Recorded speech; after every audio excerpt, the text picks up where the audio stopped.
kan begitu kita nggak ada beras, nggak ada uang, yang saya tahu itu cuma minta sama siapa ya, minjem sama siapa ya, minta-minta dulu ke tetangga. Adik saya telepon dan dia bilang, Mbak Bita cepetan pulang. Adik kembar yang 2 terakhir. Iya, yang ke-6 dan ke-7 berarti. Iya. Dan itu nggak lama setelah kejadian itu bapak saya mengalami goncangan batin, kayaknya keseimbangannya hilang gitu. Dia pergi meninggalkan kami semua. Nah waktu itu saya secara alami harus mendadak jadi bapak dan jadi mama untuk adik-adik saya kan. Saya tidak mengerti ya apa itu mengambil peran waktu itu, hanya alami aja gitu. Gimana Seperti nih? apa, Kak Esra? Minta-minta dulu, minta-minta dulu ke tetangga kan begitu kita nggak ada beras, nggak ada uang, yang saya tahu itu cuma minta sama siapa ya, kan gitu ya alaminya keluarnya tuh minjem sama siapa ya. Nah itulah yang saya rasakan dalam diri saya, ada satu mental di dalam diri saya yang taunya tuh minta. Sebesar apa pengaruh mental di diri seseorang? Oh sangat besar ya. Jadi saya sendiri sudah punya di dalam diri saya yang namanya mental miskin. Udah punya, jadi saya lahir di tempat kekurangan, maka mental saya adalah mental miskin. Dan saya hidup merasa tadi wajar dong kalau mental miskin kan, ya ampun masa nggak mau bagi sih, kamu kan punya, bagi dong. Kalau yang lebih jahat, oh kamu nggak mau bagi, saya rampok ya, saya ambil ya. Itu semua sebenarnya kan mental miskin.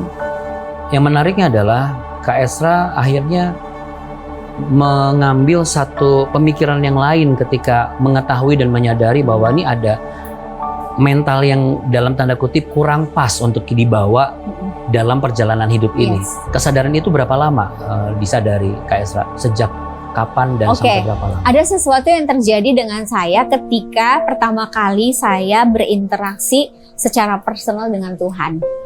Jadi rasa frustasi itu sebenarnya membuat saya marah dengan Tuhan. Nah, kemarahan saya dengan Tuhan ini lucunya, ibu saya waktu saya kecil itu mengajarkan saya puisi Khairil Anwar yang judulnya adalah Doa. Kalimatnya kurang lebih begini, dalam termangu, aku masih ingat untuk menyebut namamu, Tuhanku. Nah, jadi kalimat itu membuat saya seperti dikasih bekal, kalau kamu dalam kesulitan besar, panggil Tuhan. Panggil Tuhan, walaupun kamu sampai termangu, panggil. Jadi lucu, saya marah tapi saya panggil.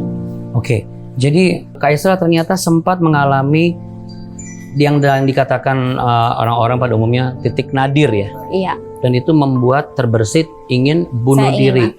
Saya ingin mati. Sebenarnya setiap hari saya kepengen mati sih waktu itu. Ketika saya menghadapi, walaupun saya kerja ya, saya bangun jam 5, saya urusin adik-adik, saya pulang malam, walaupun saya dapat uang. Tapi sebenarnya kalau ditanya ada keinginan apa, ya pengen mati. Keluar dari rumah, saya ambil pisau. Kan di dekat rumah kami ada kayak rumput-rumput empang gitu ya. Saya nangis di situ kan. Saya teriak-teriak, Tuhan saya nggak sanggup lagi. Saya mau mati aja. Jadi saya pikir saya mau bunuh diri gitu. Tapi waktu itu saya teringat perkataan ibu saya lagi. Dia bilang, Alkitab itu adalah perkataan Tuhan yang diilhamkan oleh Roh Kudus. Terus saya pikir, oh mendingan saya baca deh. Siapa tahu Tuhan mau ngomong itu Alkitab. Kenapa? Boleh berapa tahun Kak Esra melakukan itu sampai Udah sekarang? 30 tahun. 30 tahun. And still counting. And still counting. Yes. Gitu. Dari yang putus-putus sampai dari depan sampai belakang sampai putus-putus. Pokoknya selalu ada dan selalu setiap hari. Dan hanya satu motivasi saya baca Alkitab. Aku mau kenal Dia. Berapa lama transisi perubahan Kak Esra dari level yang boleh dikatakan level yang lama ini sampai akhirnya bisa semuanya berangsur-angsur pulih dan membaik? Ada 9 tahun pertama saya kerja di bank. Saya tiap hari ke kantor, saya dihina. Saya setiap hari ke kantor dibilang saya nggak bisa kerja, dibilang bodoh. Karena aku tuh ternyata kan orang marketing. Saya ditaruh di administrasi, jadi saya tuh salah terus. Jadi 9 tahun tuh saya nggak dipromo. Bayangin bagaimana saya bisa bertahan untuk percaya kalau saya itu berharga, saya itu mulia, dan saya itu dicinta. Nggak gampang kan? Tapi saya belajarnya sederhana banget. Kan saya baca Alkitab. Saya lihat di Kejadian 1 itu kan, maka berfirmanlah Tuhan. Jadilah begini, lalu yang dibilang itu jadi. Jadi saya pikir, oh berarti Tuhan itu kalau mencipta pakai omongan kan. Nah jadi kalau saya dibilang, kamu bodoh gitu kan. Saya ke toilet, itu saya di kaca saya bilang, kamu pintar, kamu berharga, kamu mulia. Saya lawan kenyataan dengan kebenaran. Itu kalau misalnya orang kalau ngelihat, bahkan kadang-kadang pernah nggak sih terbersit, kok saya kayak makin gila kayaknya, ngomong sendiri depan kaca, memotivasi diri sendiri. Pernah nggak terbersit seperti itu lalu mengambil keputusan, kayaknya saya stop aja deh. Sudah is almost 10 years, hampir 10 tahun saya begini. Kan 11 tahun kan. Iya. Tapi untung nggak menyerah ya. Jadi setelah 11 tahun akhirnya itu ada perubahan lagi. Iya, ya saya juga heran ya kenapa saya nggak menyerah ya. Berarti ada kekuatan supranatural yang menopang ya. Saya Kayak tadi saya Mas Anggi percaya. bilang kayak ada jangkar ya. Iya. Jadi saya melihat memang bukan kekuatan saya sih. Iya. Itu memang ada kekuatan yang menopang sampai mampu. Kalau dari saya sendiri, Iya. ya tiap pulang kerja nangis. Saya nangis, pengen keluar, pengen berhenti. Tapi ntar gimana nggak punya gaji. Jadi saya Iya. jalanin lagi. Gitu. Bukan dengan setiap hari saya bersuka cita. Tapi ada momen, saya ingat sekali ya. Iya. Ketika udah masuk ke tahun-tahun ke-9, Iya. itu kayak ada yang berubah lagi dalam diri saya. Yang tadinya saya itu menjalani kehidupan itu ngucapin firman tapi nangis. Oke. Ngucapin firman masih mau menyerah Iya, gitu ya. Itu iya. nggak langsung berubah loh. Iya. Itu butuh waktu. Nah, satu hari saya juga bingung. Kenapa jadi begini ya? Waktu saya lihat keadaan, saya mulai nyembah. Saya mulai terima kasih Tuhan. Iya. Loh kok lebih enak ya? Gitu. Iya. Jadi ketika keadaan itu kayak saya kan waktu itu pendarahan 6 bulan. Saya hamil anak Iya. pertama, Iya. pendarahan 6 bulan nggak punya duit buat buat menggugurkan. Oh iya. Jadi saya sama suami itu harus nunggu sampai punya uang itu 6 bulan loh Mas. Tapi saya punya firman Tuhan. Saya punya firman Tuhan, kok lama ya Tuhan nolong saya 6 Oke. bulan loh. Iya. Nah, kalau kita nggak ngerti, kita akan berpikir kamu ditinggalin, Iya. kamu dilupakan. Iya. Tapi jangan lupa ya, saya ini kan dari mental miskin. Iya. Tuhan yang tahu kan, Iya. untuk mengubah mental miskin itu menjadi mental yang kaya, itu kayak kita latihan angkat beban. Itu nggak bisa overnight. Jadi rupanya perjuangan itu yang tadi saya bilang 9-10 tahun memang mesti begitu untuk melatih otot iman saya. Melatih mental saya yang tadinya tempe mendoan Iya. menjadi mental pantang menyerah. Iya. Dari mental yang selalu nyari pinjaman sama orang, minta sama orang, menjadi mental yang produktif. Dan itu sama kayak kita olahraga. Mana ada orang olahraga langsung jadi gitu. Sama, jadi hukum fisik dengan hukum psikis, dengan hukum spiritual itu sama. Apa yang bisa Kak Elsa sampaikan untuk seorang wanita pagi berumah tangga untuk bisa mengencourage mereka bahwa there is still hope, Ya. masih ada harapan loh untuk bisa keluar dari mental miskin itu. Silakan Kak Elsa, boleh sampaikan ke sini? Saya bisa mengubah hidup saya karena ibu saya. Mama adalah orang yang memperkenalkan Tuhan kepada saya. Jadi kalau misalnya sister, ibu tidak diperkenalkan kepada Tuhan oleh ibu Anda, izinkan saya memperkenalkan dia. Tuhan itu ada untuk kita semua. Dia mencintai kita. Tetapi untuk bisa menjadi teman baik dengan Tuhan, kita perlu tulus. Ikut Tuhan, nggak usah kepengen apa-apa. Kepengen Tuhan aja deh. Karena ternyata kalau kita mau dia, maka semua yang lain itu bisa dia tambahkan kepada kita. Nah, kalau kita udah jalan sama Tuhan, nggak ada tuh kata-kata zona nyaman, nggak ada tuh males. Kita tuh kayak punya api loh di dalam hati kita. Setiap hari tuh api tuh berkobar-kobar. Api Pentakosta tuh bukan dulu sampai hari ini. Dan dengan api itu kita punya semangat untuk apa? Berkarya, produktif.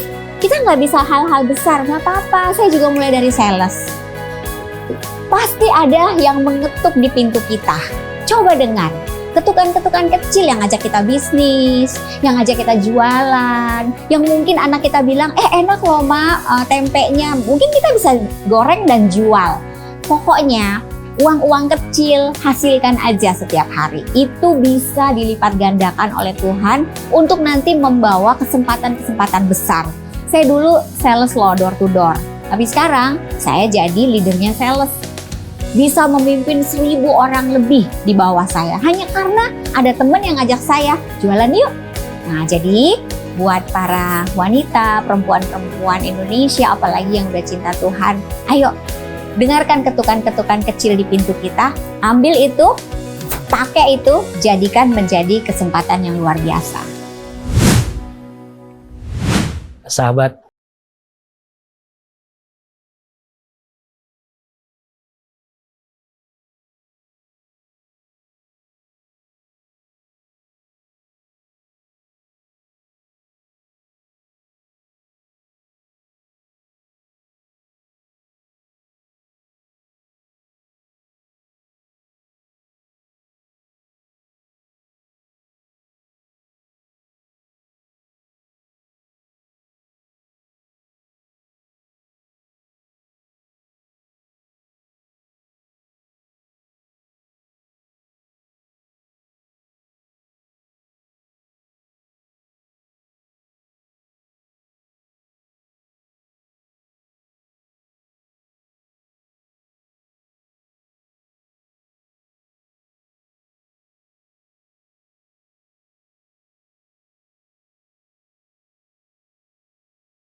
Sama-sama bersama-sama dengan saya, letakkan tangan di dada dan kita perkatakan dengan iman.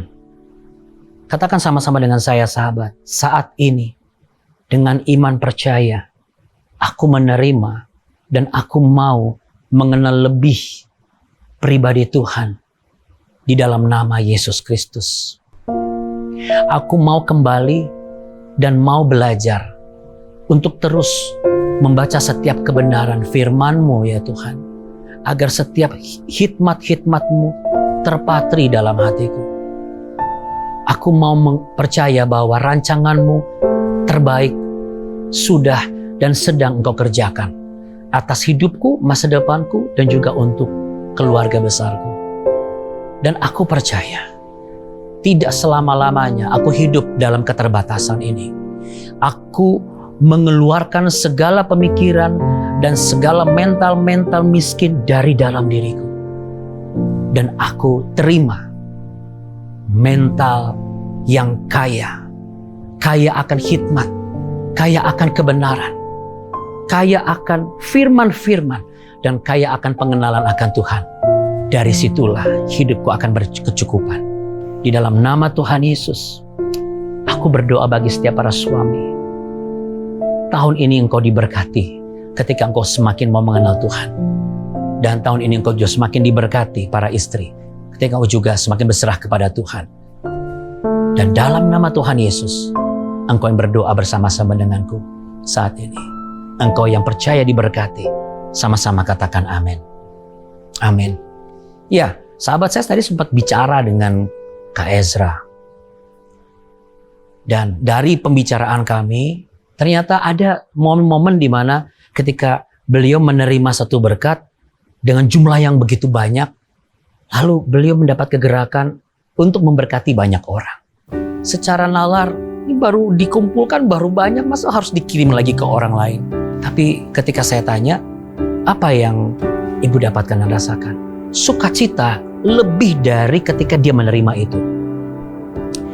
Maukah Anda mengalami sukacita yang seperti itu? Karena saya percaya kalau Tuhan kasih berkat segini, lalu kita ikuti kegerakan Tuhan, kita berkati banyak orang, bukankah Tuhan juga sanggup memberikan berkat yang lebih daripada itu?